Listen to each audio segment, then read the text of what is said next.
you. Assalamu alaikum wa rahmatullahi wa barakatuh. Welcome to the Fiqh of Zakah. This topic, the Fiqh of Zakah, Zakah itself, is seen as a very important topic around the world, especially for the Muslims. Now many of you say, why? We know all about Zakah, we've read all about it, 2.5% for this, 5% for this. Well, if you know that over 38 places in the Quran, Zakah is mentioned by Allah subhanahu wa ta'ala in its own sense. Over 28 places in the Quran, Zakah is mentioned with prayer. We know that all of the Muslims around the world, when it comes to Ramadan especially, they look at Zakah. They have problems in calculating Zakah. They want to look at what is Zakah obligatory upon them, upon their family, upon their offspring. To discuss this and more, we have with us Sheikh Muhammad Salah. Assalamu alaikum wa rahmatullah. Welcome, Sheikh. Wa alaikum assalam wa rahmatullahi wa barakatuh. Thank you, Jamil, and jazakallahu khairan. Barakallahu fikum, Sheikh. When we look at the topic of Zakah, I mentioned very briefly the importance of Zakah. Truly, it is an important topic for the Muslim, Sheikh. Bismillahir Rahmanir Rahim. Alhamdulillahi wa kafa. Wa salamun ala ibadihi alladhina istafa. La siyama al-Mustafa. Sallallahu alayhi wa ala alihi wa sahbihi wa sallama tasliman kathira. Indeed, az-zakah is not just an important topic, rather it is a third pillar of the deen. In the sound hadith in which Prophet Muhammad, peace be upon him, said, Bunya al-Islamu ala khams, or Islam is built on 5 pillars. The third pillar was to give zakah, to pay the due zakah to those who are entitled for it. So he said, sallallahu alaihi wasallam, to testify that there is no God to be worshipped but Allah, to offer the 5 daily prayers, to give zakah, to fast during the month of Ramadan, and to perform hajj if you can afford its means. Unfortunately, because vast majority of the ummah are either poor or under poverty line, so not too many people really worry about the third pillar. They rather worry about whether they're entitled to receive a zakah fund or not. But many of us do not understand that things can change overnight. Somebody can start a business or inherit some wealth or get a good job, then by the end of the year he has what's called a nisab. So he's entitled to pay zakah. So since it is a very important topic of our deen, everybody must be aware of it. Yes, there are certain things that we will discuss. Does not concern Jamil because you're not a farmer. Does not concern me because I'm not a businessman, or others who are not in the livestock business. But it is very important to have an idea. Then if this part concerns you, then you should pay more attention to it. And as we know that business people, particularly successful business people, they tend to have advisors in public relations, in business advisors, in planning, etc.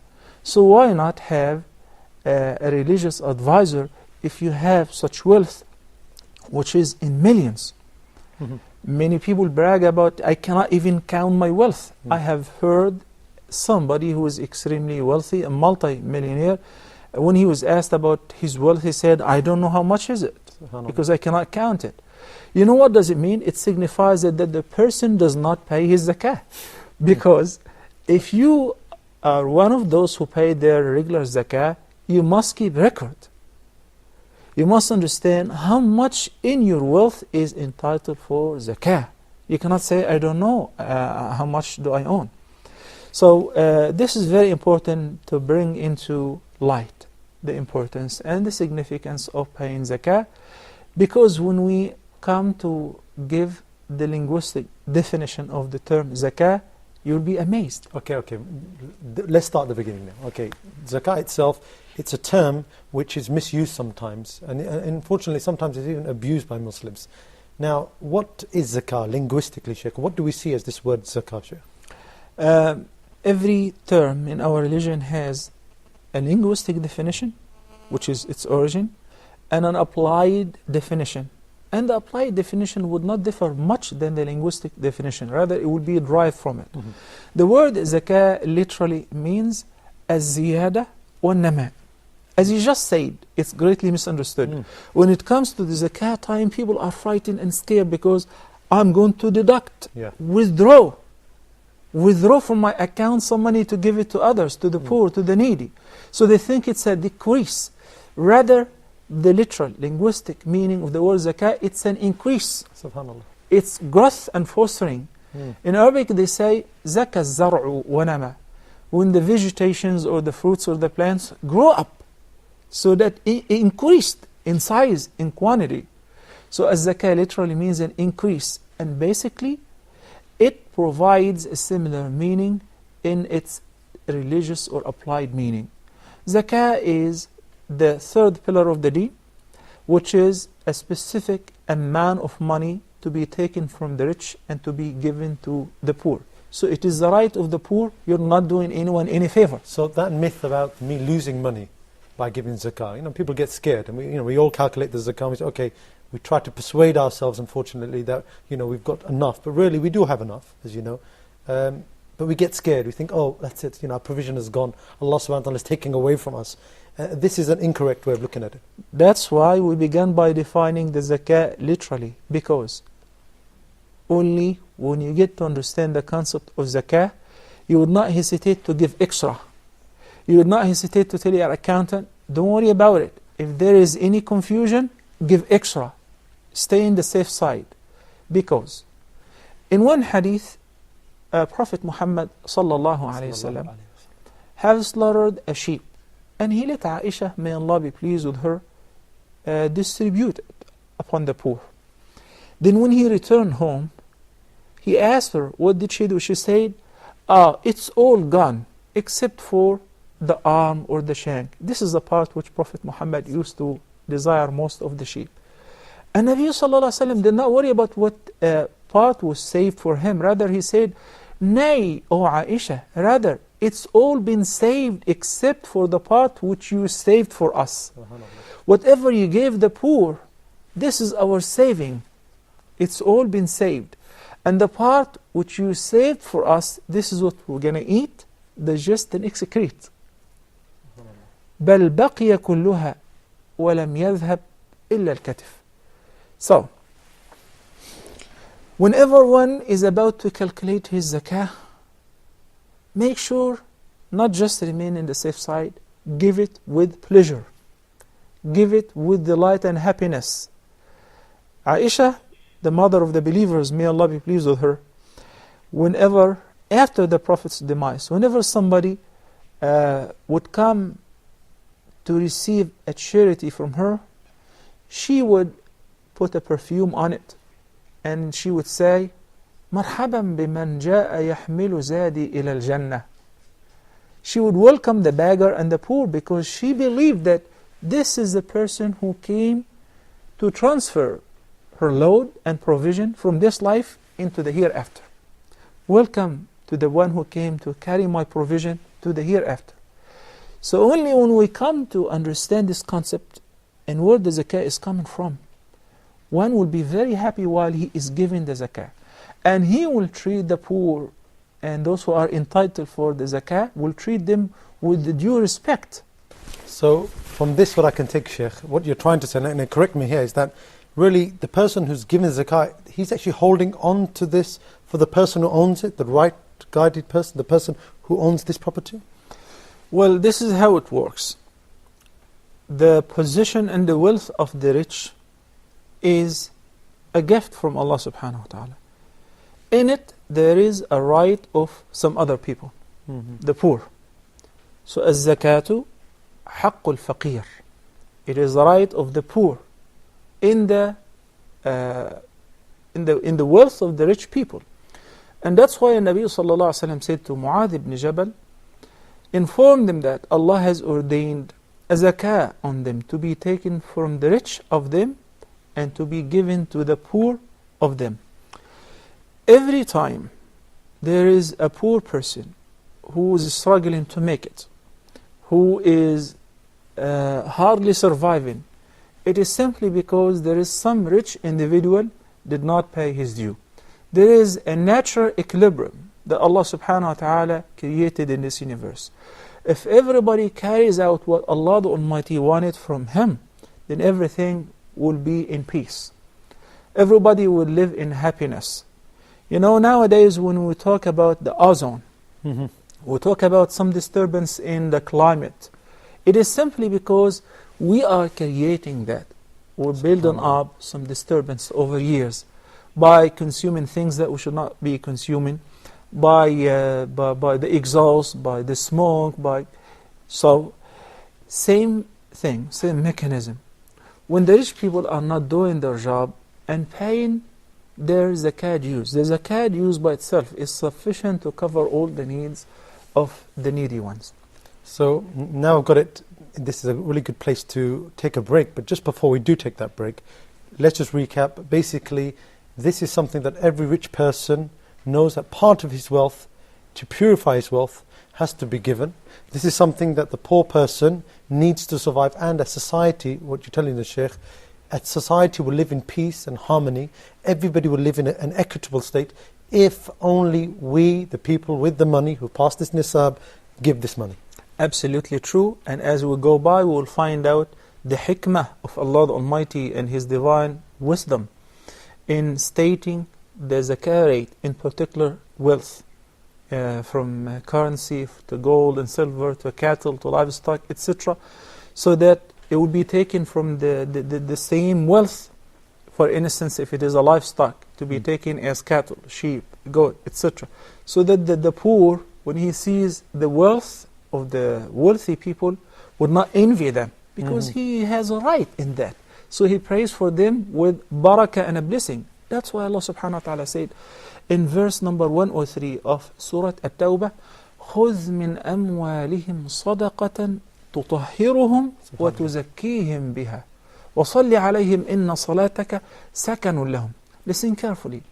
خُذْ, O Muhammad sallallahu alaihi wasallam, take.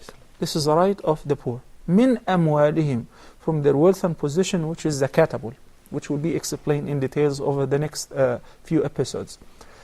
Take the sadaqah min amwalihim, from the rich, sadaqah, charity. Why? تُطَهِّرُهُمْ وَتُزَكِّيهِمْ بِهَا, in order to purify them with it and to sanctify them as well. So the zakah works both ways. It helps the poor and it purifies the rich's wealth, and also gives him a blessing and an increase in his wealth and in himself. Jazakallah khair. As you can see, we've come to a good point to take a break. We're speaking about zakah, the third pillar of Islam. Please stay with us. We're going to go to a short break. Assalamu alaikum wa rahmatullahi wa barakatuh. Give a little of yourself, cure your greed, purify your wealth. Huda TV is launching a new website for you, your family and friends. Everyone. A new look, top-level designs and better technology. You will be able to ping Huda TV's new website and read all our articles, surf our video archives, chat live on Huda's forum, vote, support our programs, and give us your suggestions or criticisms. We welcome your thoughts. We strive to please all our viewers worldwide. Huda, a light in every home. There's so much that we can do for so many who are in need. Give our time, give our wealth, give our love, give ourselves. Assalamu alaikum wa rahmatullahi wa barakatuh. Welcome back to the Fiqh of Zakah. Before, in the previous segment, we were speaking about the zakah itself. What does it entail? What is the zakah? What's Allah subhanahu wa ta'ala speaking to us about this? We were joined by Sheikh Muhammad Salah. Assalamu alaikum, Sheikh. Wa alaikum salam wa Sheikh, you left on a very poignant point. I didn't want to go for a break, but a very important point. And you were speaking about Allah subhanahu wa ta'ala telling us that khud, take, okay, from their sadaqah. Now, before we go and look into this detail, a question always comes, Sheikh, what is Allah subhanahu wa ta'ala really telling us, rulings-wise, regarding zakah, Sheikh? Bismillah wa salatu wa salamu ala nabihi wa mustafah, thumma amma ba'd. As-zakah, or alms giving in Islam, is fard. The word fard means it is mandatory. So it's not something that's optional, that if you offer it and if you give it, then you're a cool guy, and if you don't, then there is no blame on you. No. It is one of the means of determining the faith, the religious commitment, maintain the Islam of a person or else. We find, as you mentioned in your intro, that Allah subhanahu wa ta'ala mentioned the zakah in the Quran repeatedly, at least 20 times, along with the salah, joined together. For instance, in Surah Al-Baqarah, in verse number 43, Allah subhanahu wa ta'ala says, وَأَقِيمُوا الصَّلَاةَ وَآتُوا الزَّكَاةَ, and establish the prayers and give the zakah. And that's why Abu Bakr as-Siddiq says, I'm going to fight against any person who makes any distinction between the salah and the zakah. They're joined together in many, many verses. So as zakah is a fard, in the hadith which we mentioned in the beginning of the program, the Prophet ﷺ said, بُنِيَ الْإِسْلَامُ عَلَى خَمْسٍ. The third pillar is وَإِيتَاءِ الزَّكَاةِ, and giving the mandatory zakah.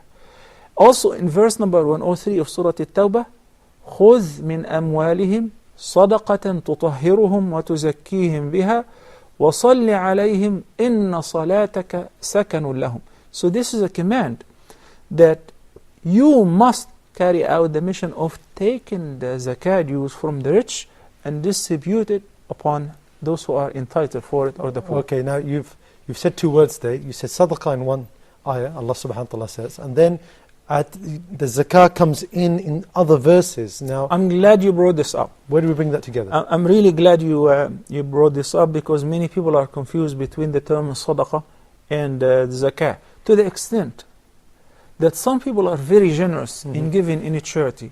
In the beginning of Ramadan, they distribute food, sweet and candy, and in Eids, in the beginning of the scholastic year, but they don't pay zakah. When you ask them, they say, well, I'm giving enough. I sponsor orphans, I build schools, I build the masajid. Cool, this is all fine and nice, but you have to understand that this is all voluntary. What's mandatory is the zakah. So the term sadaqah is a general word which means charity. Mutasaddiq is a charitable person. Allah subhanahu wa ta'ala says in Surah Al-Baqarah, مثل الذين ينفقون أموالهم في سبيل الله كمثل حبة أنبتت 7 سنابل في كل سنبلة 100 حبة والله يضاعف لمن يشاء والله واسع عليم.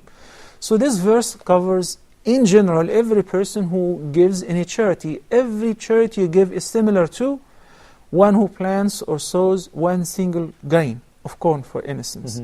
Then it grows up to produce a corn stick carrying in each ear of corn 100 more grains. So one grain produces 100. Similarly, Allah subhanahu wa ta'ala gives a parable that one single charity will earn the profit and will foster more profit to be 100 times more. وَاللَّهُ يُضَاعِفُ لِمَنْ يَشَاءُ. And Allah gives and multiplies the reward whomever He wills, more than that and beyond that. And Allah is wasi'un alim. He encompasses all the needs of His servants, and He is well aware and all-knowing of what we do. So now, as-sadaqah covers the voluntary charity and the mandatory one. But when we say zakah, then it is referring to the mandatory part, whether in wealth, or sadaqatul fitr, or the zakah on cattle, trades and goods, stuff like that. If you remember a hadith which you quoted, when Nabi sallallahu alaihi wasallam appointed Mu'adh ibn Jabal, and he deployed him to Yemen, and he gave him the map, how to go about preaching Islam. He said, inform them about the oneness of Allah, and if they respond to that, then inform them that Allah subhanahu wa ta'ala have ordained 5 daily prayers on them. And if they agree to that, then take them to the next step, that inform them Allah subhanahu wa ta'ala has ordained zakah on them to be taken from the rich. He did not say zakah, he said sadaqah. Okay, so the word sadaqah in this hadith and the word sadaqah of Surah At-Tawbah 103, verse number 103, refers to the specific sadaqah which is mandatory, the zakah. So now we're going, there's a very good clarification, especially for myself, to understand where these two fit in, and for our brothers and sisters. Now we can look at the rulings again. So you said, for example, that this sadaqah is voluntary, but the zakah now, this is fard, this is obligatory upon us. Correct. Okay, so and that means you may be the most generous person on earth. You may be donating half of your wealth in good causes. But if you're not paying your zakah, that would not avail you an ought. against the warning, the severe warning that Allah subhanahu wa ta'ala released against those who do not pay their zakah. Let me make it much easier and simpler for you to, for everybody to understand. What if somebody prays all night long, the night prayer, until his feet swim, but he doesn't pray the fard? How good is that? Sounds very familiar, that does actually, very familiar. How good is that? That doesn't make any sense. Okay? So we have to understand that the zakah, you have to be very, very careful with it. When you give any charity, extra or voluntary charity, which is highly recommended, you'll be rewarded for that definitely. It will cause your wealth to increase. It will protect you and your family from calamities, diseases, and ailments, etc. All of the virtues of sadaqah, which you all know. But when it comes to the zakah, in addition to that, it's a must. So what about somebody now who, how should we say, he makes sure he does not pay. He says, look, I don't need to pay, you just spoke about it, but you ask him, you tell him, brother, this is something that's mandatory upon you, but he moves away. He abstains from this. What position is he in terms of the Sharia, the Islamic law? What position does he play? You well, you made it easy for me because I was going to explain the difference between two different categories of those who do not pay the zakah, similar to the salah or the prayer. There is one who denies its mandate. He says, I'm not going to pay. I pay enough voluntary charity. I don't think that there should be any particular amount of money that's due upon me to give it to the poor. Such person denied the mandate of the zakah. So he denied what Allah stated in the Quran and in the sound traditions of Prophet Muhammad. So he is murtad. Murtad means he turned away from Islam. Such people, such as the people who refused to give the zakah right after the demise of the Prophet Tell us about this story, very interesting. What happened to Abu Bakr as-Siddiq, the soft-hearted companion and the best companion of the Prophet ﷺ, led the campaign of fighting against them. Umar ibn Khattab was a little confused and he said, how can you fight against people who say Ashhadu an la ilaha illallah wa ashhadu anna Muhammadan Rasulullah, and they pray regularly. So Abu Bakr as-Siddiq radiyallahu ta'ala anhu ardah said, by Allah, لو منعوني عناقا. Anaqan is a female goat which is not even 1 year old. لو منعوني عناقا كانوا يؤدونها للنبي صلى الله عليه وسلم لقاتلتهم عليها. If they stop paying anything that they used to pay at the time of the Prophet صلى الله عليه وسلم, since it's mandatory and it is the right of the poor, even if it is as little as عناقا. In another narration, عقالا. The iqal is the rope that ties the camel, which is very insignificant. So whether it's a anaq or a iqal, anything that the Prophet ﷺ stated and mandated, any person stops fulfilling this mandate, then I shall fight against them. And he convinced Umar ibn Khattab and all the companions of the Prophet ﷺ, Uthman and Ali and others, and the 10 heavenly bound companions.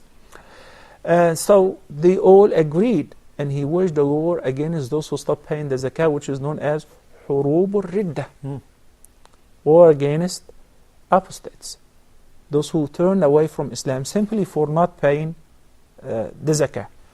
This is one category. The second category, if somebody says, well, I know that it's a must and everything, but he's a little miser. He's tied up. He doesn't even give any charity, the voluntary charity. His family are having trouble with him paying their tuitions and their school supplies and all of that.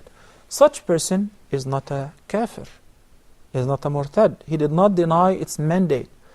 But will we say, okay, you're fine because you're miser and you don't want to pay it, it's up to you as long as you believe in it? No, obviously not. In this case, we will have to force him to pay it. Not we, that's you and me, the state, the Muslim state. It is similar to if you live in the West, for instance, let's say in America, Uncle Sam's tax. If you don't pay it, it will not be only taken, you will be arrested and you will be tried, you will be jailed, etc. This is a zakah that is mandated by Allah subhanahu wa ta'ala, and it is not much. In America, how much tax you pay? If you're a doctor, for instance, and you make like $300,000-$400,000 a year, you pay 35 and up percent. Wow. So for each 100,000, that is 35,000 or even more. Wow. Is taken out of your money annually, even before you get your paycheck. In Islam, the zakah rate, as we will get to know, is only 2.5%, what is known as rub'ul ushr. Rub'ul ushr, you know what it means? For each 1,000, you only pay 2.5. If it is euro or dollars, then it's 2.5 of whatever currency you're dealing with. Very little. But for the poor, it accumulates and it builds up. It is very, very significant. It can save the life of those who are struggling to survive. Jazakallah Shaykh Muhammad for all your explanations. A very good lesson for us that zakah is not something simple, something that we see written as the 5 pillars and something that we understand. It's something that we've got to look into, something we've got to investigate. It affects all of us, and that's what we're hoping to do in this program of Fiqh of Zakah. I hope you join me next time on this episode. Assalamu alaikum wa rahmatullahi wa barakatuh.